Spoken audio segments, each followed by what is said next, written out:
સુરતના તડકેશ્વરમાં પાણીની ટાંકી ધરાશાયી થવાના કેસમાં તપાસનો ધમધમાટ તેજ થયો છે। ગાંધીનગર વિજિલન્સ ટીમે સ્થળ પર પહોંચી અને સેમ્પલ લીધા છે। ડીવાયએસપી સહિતનો પોલીસ કાફલો પણ ઘટના સ્થળે પહોંચ્યો। જમીનદોસ્ત થયેલી ટાંકીનું ડ્રિલિંગ કરવામાં આવી રહ્યું છે। આ ઘટના બાદ વધુ એક અધિકારી સુપ્રિન્ટેન્ડન્ટ એન્જિનિયર અંકિત ગરાસિયાને સસ્પેન્ડ કરવામાં આવ્યો છે। માંડવી પોલીસ મથકમાં જવાબદાર અધિકારીઓ અને કોન્ટ્રાક્ટર વિરુદ્ધ ગુનો દાખલ કરવામાં આવ્યો છે। જયંતિ સુપર કન્સ્ટ્રક્શન પ્રાઇવેટ લિમિટેડ સામે ગુનો દાખલ થયો છે।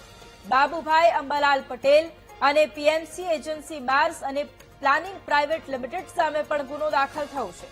નાયબ કાર્યપાલક ઇજનેર જયેશ ચૌધરી અને કાર્યપાલક ઇજનેર અંકિત પી ગરાસિયા સામે સરકારી નાણાં અંગે છેતરપિંડી, વિશ્વાસઘાત, મજૂરોને ઈજા થતા બીએનએસ કલમ હેઠળ ગુનો દાખલ થયો છે।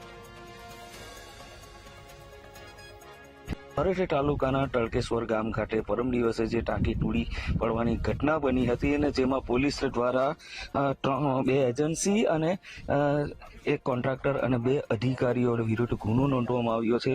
ગત રોજ 2 નાયબ કાર્યપાલક ઇજનેરને સસ્પેન્ડ કરી દેવામાં આવ્યા હતા। ત્યારબાદ આજે જે કાર્યપાલક ઇજનેર છે તેને પણ સસ્પેન્ડ કરી દેવામાં આવ્યો હતો। હાલ પોલીસે તપાસનો ધમધમાટ શરૂ કર્યો છે।